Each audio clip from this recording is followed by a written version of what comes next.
নমস্কার, জানিয়ে দেব পশ্চিমবঙ্গ এবং দেশ ও বিদেশের বাছাই করা আপডেটগুলি। প্রথমেই থাকছে সংবাদ শিরোনাম। বিদেশ যেতে চেয়ে এবার সুপ্রিম কোর্টে অভিষেক, আবেদনে কি জানালেন? নিট প্রশ্ন ফাঁসে 360 জন সাক্ষীর নাম সহ 422 নথির উল্লেখ করে চার্জশিট দিল সিবিআই। এবার বড় ফ্যাসাদে পড়ে গেলেন সোহম চক্রবর্তী, দায়ের এফআইআর। স্কুল নয়, কলেজ পড়ুয়াদের দিয়ে স্বাধীনতা দিবসের প্যারেড করানোর নির্দেশ মুখ্যমন্ত্রীর।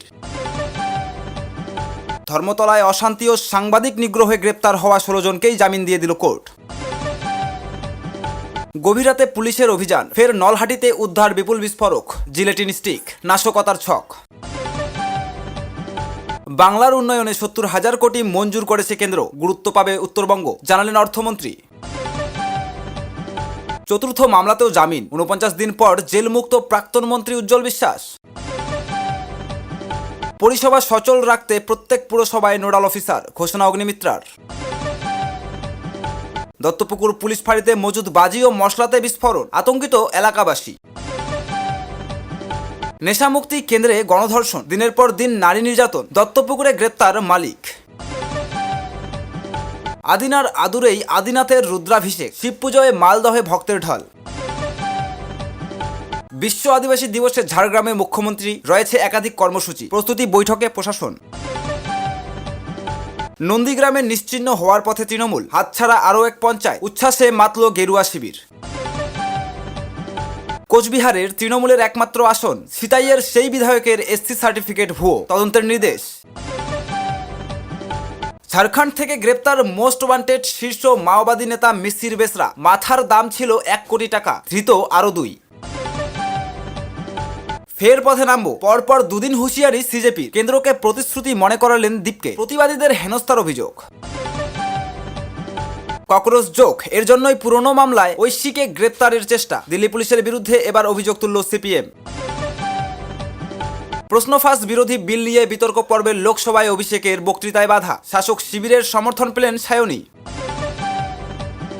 ধৃত নিট বিক্ষোভকারীদের মুক্তি নিয়ে সুপ্রিম কোর্টের দেওয়া শর্ত গ্রহণযোগ্য নয়, কেন্দ্রের দেওয়া প্রতিশ্রুতিতেই অনড় ককরোচ। সুপারম্যান নাকি, ধর্মেন্দ্রের সংবর্ধনা নিয়ে কটাক্ষ প্রিয়াঙ্কার, লোকসভার বিতর্কে বিজেপির নিশানায় মনমোহনের জামানা। অরাজকতার অভিযোগ তুলে ককরোচদের বিরুদ্ধে পথে সংঘ পরিবারের 8 ডজন সংগঠন, জোড়া মিছিল হলো কলকাতায়।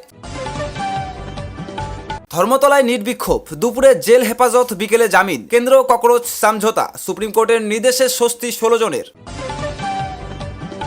এখন গ্রেপ্তারি নয়, কলকাতার প্রাক্তন ডেপুটি মেয়র অতীন ঘোষের রক্ষা কবচের মেয়াদ বাড়িয়ে দিল কলকাতা হাইকোর্ট।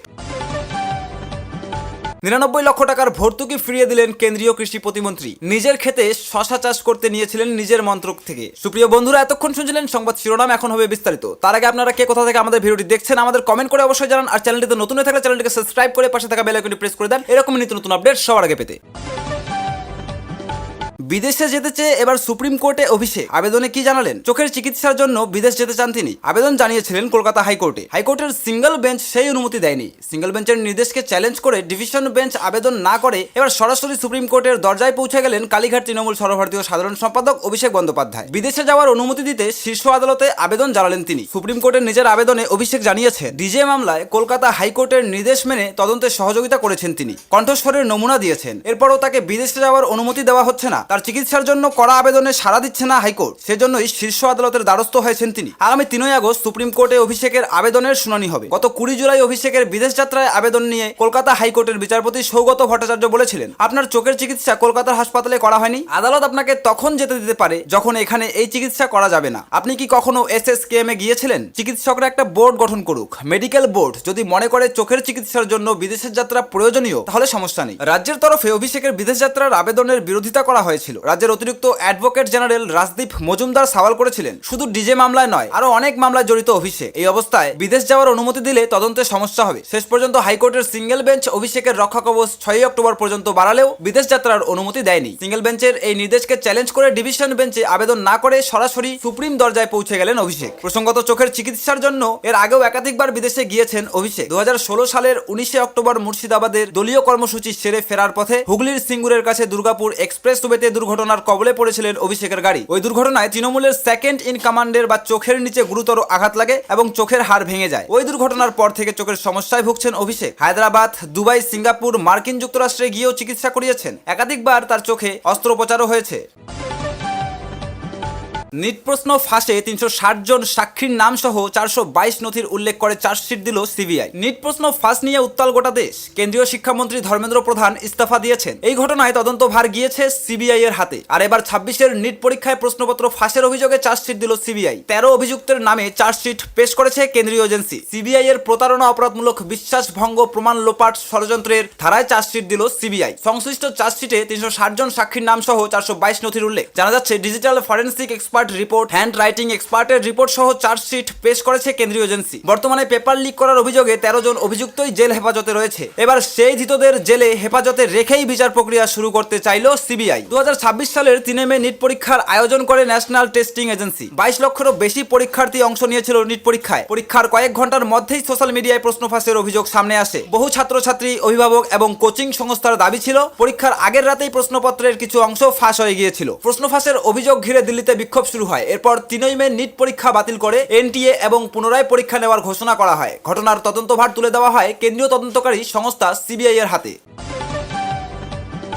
এবার বড় ফ্যাসাদে পড়ে গেলেন সোহম চক্রবর্তী, দায়ের এফআইআর। অভিনেতা তথা প্রাক্তন বিধায়ক সোহম চক্রবর্তী এবং অর্ঘ্য চট্টোপাধ্যায়ের বিরুদ্ধে 68 লক্ষ টাকা আত্মসাৎ, বিশ্বাসভঙ্গ এবং প্রাণনাশের হুমকি দেওয়ার অভিযোগ উঠল। ইতিমধ্যেই তাদের বিরুদ্ধে চারু মার্কেট থানায় অভিযোগ দায়ের হয়েছে। হুগলির আরামবাগের বাসিন্দা তথা সোনাম মুভিজ এর কর্ণধার ও ব্যবসায়ী শেখ শাহিদ ইমাম এই দুজনের বিরুদ্ধে অভিযোগ দায়ের করেছেন থানায়। অভিযোগ 2021 সালের 29 জুলাই মানিকজোর নামে একটি বাংলা সিনেমা তৈরির জন্য সোহম চক্রবর্তীর সঙ্গে লিখিত চুক্তি স্বাক্ষর করেন ব্যবসায়ী শেখ শাহিদ ইমাম। সংশ্লিষ্ট চুক্তি অনুযায়ী 68 লক্ষ টাকা বিনিয়োগ করেন। অভিযোগকারীর দাবি, টাকা নেওয়া হলেও বছরের পর বছর পার হয়ে গেলেও ছবিটির কোনো শুটিং, প্রি প্রোডাকশন বা কোনো কাজ শুরু করা হয়নি। এমনকি বিনিয়োগ করা অর্থ ফেরত দেওয়া হয়নি। আর অভিযোগ, এরপর টাকা ফেরতের জন্য গত 2 ফেব্রুয়ারি একটি আইনি নোটিশ পাঠানো হয়। অভিযোগ, সেই আইনি নোটিশ পাওয়ার দিনই বিকেলে সাউথ সিটি মল এর লোয়ার বেসমেন্টে অর্ঘ্য চট্টোপাধ্যায় অভিযোগকারীকে কুরুচিকর ভাষায় গালিগালাজ করেন এবং টাকা ফেরতের দাবি জানালে চরম পরিণতির হুমকি দেন। অভিযোগকারী জানিয়েছেন, যে সময় এই ঘটনা সেই সময় সোহম চক্রবর্তী তৎকালীন ক্ষমতাসীন দলের বিধায়ক হওয়ার জন্য ভয়ে আইনি পদক্ষেপ করতে পারেননি। অভিযোগপত্রে সোহম চক্রবর্তী ও অর্ঘ্য চট্টোপাধ্যায়ের বিরুদ্ধে ভারতীয় ন্যায় সংহিতার অধীনে প্রতারণা, বিশ্বাসভঙ্গ,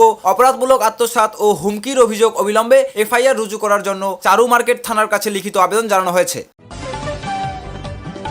স্কুল নয়, কলেজ পড়ুয়াদের দিয়ে স্বাধীনতা দিবসের প্যারেড করানোর নির্দেশ মুখ্যমন্ত্রীর। স্বাধীনতা দিবসের অনুষ্ঠানে প্যারেড করানো যাবে না কোনো স্কুল পড়ুয়াদের। করার নির্দেশ দিলেন মুখ্যমন্ত্রী শুভেন্দু অধিকারী। তবে স্কুল পড়ুয়াদের প্যারেড না করলেও অংশ নিতে পারবেন কলেজ পড়ুয়ারা। তাদের দিয়েই আগামী 15ই আগস্ট প্যারেড করানোর বার্তা দিয়েছেন মুখ্যমন্ত্রী। মঙ্গলবার নবান্নে বৈঠক হয়েছিল। তথ্য সংস্কৃতি দপ্তরকে মুখ্যমন্ত্রীর নির্দেশ, স্কুল পড়ুয়ারা অনুষ্ঠান দেখতে আসতে পারে, কিন্তু অংশগ্রহণ করানোর প্রয়োজন নেই। অনুষ্ঠানও 1 ঘন্টার বেশি করতে হবে না। তার বক্তব্য, বৃষ্টির দিনে ভিজে ভিজে অনুষ্ঠান করলে শিশুরা অসুস্থ হয়ে পড়বে, এটা একেবারেই কাম্য নয়। প্রসঙ্গত, গত বছর রোডে রোডে স্বাধীনতা দিবসের অনুষ্ঠানে বৃষ্টিতে ভিজে গিয়ে অনেক ছাত্রছাত্রী অসুস্থ হয়ে পড়েছিল। তার আগে প্র্যাকটিসের সময় গরমে অনেকে অসুস্থ হয়ে পড়ে। তাই এবার এই সিদ্ধান্ত নিয়েছেন মুখ্যমন্ত্রী। অপরদিকে 16ই আগস্ট নেতাজির ইন্ডোর স্টেডিয়ামের আয়ুষ্মান ভারত দিবস পালিত হবে। ওই দিন মুখ্যমন্ত্রীর স্বাস্থ্য বীমা যোজনার ও আনুষ্ঠানিক সূচনা হবে। মুখ্যমন্ত্রী এদিন বৈঠকে এই সিদ্ধান্তের কথা জানিয়েছেন। যারা আয়ুষ্মান ভারত স্বাস্থ্য বীমার আওতায় আসবেন না, তাদের ওই দিন মুখ্যমন্ত্রী স্বাস্থ্য বীমা যোজনা কর্মসূচির আওতায় আনা হবে বলে জানিয়েছেন মুখ্যমন্ত্রী। এছাড়াও রাজ্য সরকারের সব পরিষেবা যাতে সাধারণ মানুষ সুষ্ঠুভাবে পেতে পারেন, সব দপ্তরকে তা নিশ্চিত করার নির্দেশ দিয়েছেন মুখ্যমন্ত্রী। নিট ইস্যুতে ধর্মতলায় হয়েছিল অশান্তি। সেখানে সাংবাদিকদের মারধর, নিগ্রহ করা হয়েছে বলে অভিযোগ ওঠে। সেই ঘটনায় গ্রেপ্তার হয় 16 জন। ধৃতদের পুলিশ খালি পায়ে ঘোরায়। পরে আবার গতকাল শুনানিতে সরকারি আইনজীবী জানান, যেহেতু পুলিশের উদ্দেশ্যে অভিযুক্তরা জুতো ছুঁড়েছিল বলে অভিযোগ, সেই কারণে তাদের খালি পায়ে হাঁটানো হয়েছে। এরপর এই ঘটনায় মঙ্গলবার ধৃতদের জামিন দিল আদালত। লালবাজার সূত্রের খবর, সুপ্রিম কোর্টের নির্দেশ মেনেই করা হবে বাকি পদক্ষেপ। মঙ্গলবার ধৃত 16 জনকে ব্যাংকশালা আদালতে পেশ করা হয়। অভিযুক্তদের জেল হেফাজতে নির্দেশ দেওয়ার পরে ফের শুনানি হয় আদালতে। সেই সময় সুপ্রিম কোর্টের নির্দেশকে তুলে ধরে জামিনের আবেদন করে অভিযুক্তের আইনজীবী। এখানে উল্লেখ্য, আজই সুপ্রিম কোর্টের প্রধান বিচারপতি সূর্যকান্ত নির্দেশ দিয়েছেন, কোনো ছাত্রছাত্রীর বিরুদ্ধে ব্যবস্থা নেওয়া যাবে না। সেই নির্দেশই কোর্টে উল্লেখ করেন অভিযুক্তের তরফে থাকা আইনজীবী। এজলাসে অভিযুক্ত আইনজীবী বলেন, জামিন চাই, আগেই জেল হেফাজত হয়েছিল, সুপ্রিম কোর্টের খবরটা পেলাম, তাই আবেদন করছি আবার। সেই সময় সরকারি আইনজীবীর সওয়াল, সুপ্রিম কোর্টে যা বলা হয়েছে তা নিয়ে এই আদালত যেটা চাইবে করুক। বিচারকের মন্তব্য, যাদের নামে আগে অভিযোগ আছে সেটাও দেখতে হবে। তদন্তকারী অফিসার সেরা জানান। সরকারি আইনজীবীর তখন উল্লেখ, 5 জনের বিরুদ্ধে আগেই পুলিশে অভিযোগ আছে। পাল্টা অভিযুক্তের পক্ষের আইনজীবী বলেন, পুলিশ যা বলবে সেটা বললেই হবে নাকি? বিচারকের মন্তব্য, আপনারা আমার কাছে আবেদন করেছেন, আমি বলেছিলাম কাল আসতে। অভিযুক্তের পক্ষে আইনজীবী বলেন, সুপ্রিম কোর্টের নির্দেশের পরেও কেন জেল হেফাজত? আমরা একা নই, সরকারি প্রতিনিধিরাও গেছিলেন। এদিকে লালবাজার সূত্রে জানা যাচ্ছে, সুপ্রিম কোর্টের নির্দেশ মেনেই বাকি পদক্ষেপ করা হবে। দেশের সর্বোচ্চ আদালত যা যা গাইডলাইন দিয়েছে সেই অনুযায়ী কাজ করা হবে। আদালতের নির্দেশ, গ্রেপ্তারের তালিকায় নাবালক কেউ থাকলে তাকে রিলিজ করতে হবে। তবে লালবাজারের তরফে জানা গিয়েছে সেই তালিকায় কেউ নেই। পাশাপাশি যারা গ্রেপ্তার হয়েছেন তাদের বিরুদ্ধে কঠোর পদক্ষেপ করা যাবে না। পুরনো যারা গ্রেপ্তার হয়েছেন তাদের বিরুদ্ধে কঠোর পদক্ষেপ নয়, তবে যে 6 জনের বিরুদ্ধে পুরনো মামলা রয়েছে তাদের বিষয়ে আদালত সিদ্ধান্ত নেবে, তদন্ত চলবে। গভীর রাতে পুলিশের অভিযান, ফের নলহাটিতে উদ্ধার বিপুল বিস্ফোরক, জিলেটিন স্টিক, নাশকতার ছক। 3 দিন আগে এনআই এর অভিযানে বিপুল পরিমাণে বিস্ফোরক উদ্ধার হয়েছিল বীরভূমের নলহাটিতে। ফের উদ্ধার হলো বিপুল পরিমাণে ammonium nitrate, gelatin stick. Nalhati থানার পুলিশ মঙ্গলবার গভীর রাতে অভিযান চালায় লাকনামারা পাথর শিল্পাঞ্চল এলাকায়। সেখানেই একটি বাড়ি থেকে এই বিপুল পরিমাণ বিস্ফোরক উদ্ধার হলো। কিন্তু কি কারণে এত বিস্ফোরক মজুদ ছিল? কোনো বড় চক্র কি কাজ করছে এর পিছনে? বেআইনি পাথর খাদানে ব্যবহার নাকি নাশকতার ছক চলছে, সেই আশঙ্কা ঘুরছে বিভিন্ন মহলে। পুলিশ সূত্রে জানা গিয়েছে, গোপন সূত্রে নির্দিষ্ট তথ্য পাওয়ার পর এই অভিযান চলে। নলহাটি থানার পুলিশের একটি বিশেষ দল লাকনামারা পাথর শিল্পাঞ্চলের ওই পরিত্যক্ত টলির বাড়িতে হানা দেয়। দীর্ঘক্ষণ ধরে চলে অভিযান। বাড়ির ভিতরে লুকোনো ওই বিস্ফোরক উদ্ধার হয়। পুলিশ সূত্রের খবর, মোট 800 কেজি অ্যামোনিয়াম নাইট্রেট, 12,400টি জিলেটিন স্টিক উদ্ধার হয়েছে। এছাড়াও 105টি ডেটোনেটর এবং 36টি ডেটোনেটিং ফিউজের কয়েল। এছাড়াও বিস্ফোরক ব্যবহারের সঙ্গে সম্পর্কিত একাধিক সামগ্রী উদ্ধার হয়েছে বলে পুলিশ জানিয়েছে। খবর পেয়ে ঘটনাস্থলে পৌঁছায় বম্ব স্কোয়াড। পুলিশ গোটা এলাকা ঘিরে ফেলে। কোনো রকম অপ্রীতিকর ঘটনা যাতে না ঘটে সেজন্য 860 নিরাপত্তা ব্যবস্থা গ্রহণ করা হয়েছিল। উদ্ধার হওয়া বিস্ফোরক পরীক্ষা করে সেগুলি বাজেয়াপ্ত করা হয়। প্রাথমিক তদন্তে জানা গিয়েছে যে বাড়ি থেকে বিস্ফোরক উদ্ধার হয়েছে সেটি সম্প্রতি ভাড়া নেওয়া হয়েছিল। তবে কারা ওই বাড়ি ব্যবহার করেছিল, কি উদ্দেশ্যে এত বিপুল পরিমাণ বিস্ফোরক সেখানে মজুত করা হয়েছিল, কোনো সংঘবদ্ধ চক্রের যোগ রয়েছে কিনা তা খতিয়ে দেখা হচ্ছে। বিস্ফোরকের উৎস, সরবরাহের নেটওয়ার্ক এবং সম্ভাব্য ব্যবহার সম্পর্কেও বিস্তারিত তদন্ত শুরু করেছে পুলিশ। বীরভূম জেলা পুলিশের পক্ষ থেকে জানানো হয়েছে, অপরাধ দমন ও আইন শৃঙ্খলা বজায় রাখতে জিরো টলারেন্স ফ্রম ক্রাইম নীতি অনুসরণ করে ভবিষ্যতেও এ ধরনের অভিযান অব্যাহত থাকবে। বাংলায় উন্নয়নে 70,000 কোটি মঞ্জুর করেছে কেন্দ্র, গুরুত্ব পাবে উত্তরবঙ্গ, জানালেন অর্থমন্ত্রী। গত 50 বছরে উন্নয়নের নিরিখে অনেক পিছিয়ে পড়েছে বাংলা, অবহেলিত উত্তরবঙ্গ। সেই ঘাটতি পূরণ করতে রাজ্যের জন্য 70,000 কোটি টাকা মঞ্জুর করেছে কেন্দ্র। মঙ্গলবার শিলিগুড়িতে একটি অনুষ্ঠানের একথা জানান অর্থমন্ত্রী স্বপন দাশগুপ্ত। তিনি আরো জানান, পশ্চিমবঙ্গের উন্নয়নের জন্য কেন্দ্র এই আর্থিক সহায়তা দিয়েছে। কেন্দ্র ও রাজ্য সরকারের মধ্যে দীর্ঘদিন সমন্বয়ের অভাব ছিল, সেই কারণে থমকে ছিল বাংলায় উন্নয়নের এই ঘাটতি মেটাতেই এই বিপুল অর্থ বরাদ্দ করা হয়েছে। বর্তমান সরকারের উন্নয়ন পরিকল্পনায় উত্তরবঙ্গ বিশেষ গুরুত্ব পাচ্ছে, কারণ গত 5 দশক ধরে উত্তরবঙ্গ অবহেলার শিকার হয়েছে। দুদিনের উত্তরবঙ্গ সফরের দ্বিতীয় দিন মঙ্গলবার শিলিগুড়ির একটি বেসরকারি হোটেলে অর্থমন্ত্রী শাহের বিনিয়োগকারীদের সঙ্গে বৈঠক করে। এই বৈঠকে উপস্থিত ছিলেন পর্যটন মন্ত্রী শঙ্কর ঘোষও। এই অনুষ্ঠানে স্বপন দাশগুপ্ত বিনিয়োগকারীদের বিভিন্ন সমস্যার কথা শোনেন। রাজ্যের শিল্পে বিনিয়োগ করার আহ্বান জানান তিনি। উত্তরবঙ্গে যে জমির সমস্যা নেই, এমনকি সিন্ডিকেট রাজও দক্ষিণের থেকে কম, তা কার্যত স্বীকার করে নেন অর্থমন্ত্রী। বৈঠকে বিগত সরকারের আমলে একের পর এক সমস্যার কথা উঠে আসে। তৎকালীন সরকারের সময় একের পর এক বিজনেস সামিটে কয়েক হাজার কোটি টাকার বিনিয়োগের কথা উঠে এলেও সিকি ভাগও বিনিয়োগ হয়নি। সেই অভিজ্ঞতা মাথায় রেখেই শিল্পপতিরা একের পর এক সমস্যার কথা তুলে ধরেন দুই মন্ত্রীর সামনে। তবে এবার আর কোনো ভুল নয়, বিনিয়োগের পরিবেশ তৈরি করে তবেই বিনিয়োগের কথা জানান মন্ত্রীরা। সাংবাদিকদের মুখোমুখি হয়ে অর্থমন্ত্রী স্বপন দাশগুপ্ত বলেন, ইতিহাস নিয়ে মাথা ঘামাবো না, বিগত সরকারের আমলে যা হয়েছিল সেটা সবাই জানে। আমাদের অর্থনৈতিক স্ট্র্যাটেজিতে উত্তরবঙ্গের সবচেয়ে গুরুত্বপূর্ণ স্থান আছে। সাধারণত আগে মানুষ উত্তরবঙ্গকে টি টিম্বার বা ট্যুরিজম হিসেবেই চিনত, সেগুলোও গুরুত্বপূর্ণ, কিন্তু আজকে যে আধুনিক উদ্যোগ হচ্ছে সেগুলো উত্তরবঙ্গ নিয়ে আসার দায়িত্ব আমাদের। উত্তর পূর্ব ভারতের গেটওয়ে গোটা বেঙ্গলের গেটওয়ে হতে পারে, এখানে কোনো বাধা নেই। দক্ষিণবঙ্গে যে পরিমাণ সিন্ডিকেট রাজ আছে ততটা এখানে নেই। আমরা এখানে একটা পরিকাঠামো তৈরি করব। আমরা চাইবো মডেল ইন্ডাস্ট্রি, যেমন এআই, সেমিকন্ডাক্ট বা এই ধরনের প্রযুক্তি নির্ভর যে ইন্ডাস্ট্রি রয়েছে সেগুলোর বিনিয়োগ আসুক। অন্যদিকে চা বাগান নিয়ে তিনি বলেন, চা শিল্পে একটা বড় সংকট দেখা দিচ্ছে। বিরাট ক্ষতির আগেই আমরা সতর্ক করে দিতে চাই কি কি করতে হবে। যে বাগানগুলো বন্ধ হয়ে গিয়েছে সেই শ্রমিকদের অর্থনৈতিক সমস্যা মেটানোর জন্য অনেকগুলো পদক্ষেপ নিয়েছি। চায়ের গুরুত্ব কি করে বাড়ানো যায় তা নিয়ে নতুন পরিকল্পনা তৈরি হচ্ছে।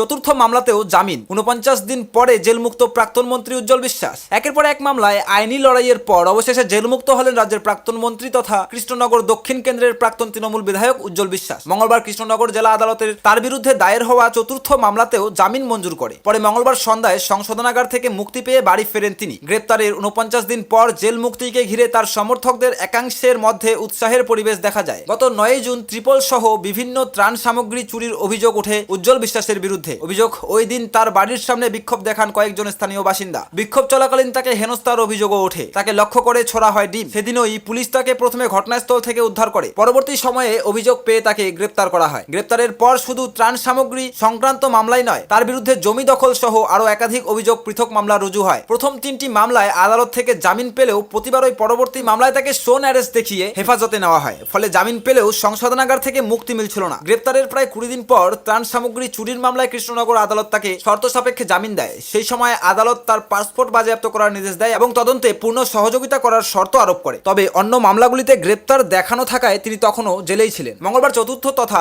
শেষ মামলাতেও জামিন মঞ্জুর হওয়ার পর তার জেল মুক্তির পথ প্রশস্ত হয়। আদালতের নির্দেশের পর প্রয়োজনীয় আইনি প্রক্রিয়া সম্পন্ন করে মঙ্গলবার সন্ধ্যায় সংশোধনাগার থেকে মুক্তি পান প্রাক্তন মন্ত্রী। এরপর তিনি নিজের বাড়িতে ফিরে যান। সেখানেই তার অনুগামীরা তাকে পুষ্পস্তবক ও মালা পরিয়ে সংবর্ধনা জানান। দত্তপুকুর পুলিশ ফাঁড়িতে মজুত বাজি ও মশলাতে বিস্ফোরণ, আতঙ্কিত এলাকাবাসী। দত্তপুকুর পুলিশ ফাঁড়ির গোডাউন বিস্ফোরণ, উদ্ধার হওয়া বিপুল পরিমাণ বাজি ও বাজির মশলাতে আগুন। মঙ্গলবার ভোরে সেখান থেকেই পরপর বিস্ফোরণের শব্দে কেঁপে ওঠে এলাকা। মুহূর্তের মধ্যে আগুন ছড়িয়ে পড়ে গোটা ফাঁড়ি চত্বরে। বিকট শব্দে আতঙ্ক ছড়িয়ে পড়ে আশেপাশে। খবর পেয়ে দমকলের 2টি ইঞ্জিন ঘটনাস্থলে পৌঁছে আগুন নিয়ন্ত্রণে আনে। আগুনে ক্ষতিগ্রস্ত হয় কয়েকটি গাড়ি, মোটর বাইক এবং পাশের কয়েকটি দোকান। উদ্ধার হওয়া বাজি নির্দিষ্ট নিয়মে নিষ্ক্রিয় না করে ফাঁড়িতে মজুত রাখার অভিযোগ ঘিরে প্রশ্ন উঠেছে। স্থানীয় ও পুলিশ সূত্রে জানা গিয়েছে, দত্তপুকুর থানার নারায়ণপুর ও সংলগ্ন এলাকায় দীর্ঘদিন ধরেই বেআইনি বাজি তৈরির অভিযোগ হয়েছে। সম্প্রতি সেখান থেকে উদ্ধার হওয়া বাজি ও কাঁচামাল নীলগঞ্জ পুলিশ ফাঁড়ির গোডাউনে রাখা হয়েছিল। এলাকাবাসীর দাবি, এদিন সকাল প্রায় 6টা নাগাদ প্রথমে টিনের ড্রামে রাখা বাজির মশলায় আগুন লাগে। তারপর একের পর এক বিস্ফোরণ হতে থাকে। ঘন ধোঁয়ায় ঢেকে যায় গোটা এলাকা। আতঙ্কে ঘর ছেড়ে বাইরে বেরিয়ে আসেন বাসিন্দারা। ফাঁড়ির উপর তলা থেকে একটি পরিবারকেও নিরাপদ স্থানে সরিয়ে নিয়ে যাওয়া হয়। স্থানীয়দের প্রশ্ন, উদ্ধার হওয়া বাজি দ্রুত নিষ্ক্রিয় না করে ফাঁড়িতে মজুত রাখা হলো কেন? এ নিয়ে বারাসাত জেলা পুলিশ সুপার জে মার্সি বলেন, উদ্ধার হওয়া বাজিগুলি ফাঁড়ি চত্বরে রাখা ছিল। কোনোভাবে সেখানে বিস্ফোরণ হয়েছে। এটি একটি দুর্ঘটনা, কেউ আহত হননি। প্রসঙ্গত 2023 সালের নীলগঞ্জের মোজপোলের ভয়াবহ বাজি বিস্ফোরণে 10 জনের মৃত্যুর ঘটনার স্মৃতি এদিন ফের সামনে আসে। স্থানীয়দের অভিযোগ, ওই ঘটনার পর কিছুদিন বেআইনি বাজি কারখানার বিরুদ্ধে অভিযান চললেও পরে নজরদারি শিথিল হয়ে পড়ে। তারপর এই কাণ্ডে চাঞ্চল্য ছড়িয়েছে এলাকায়।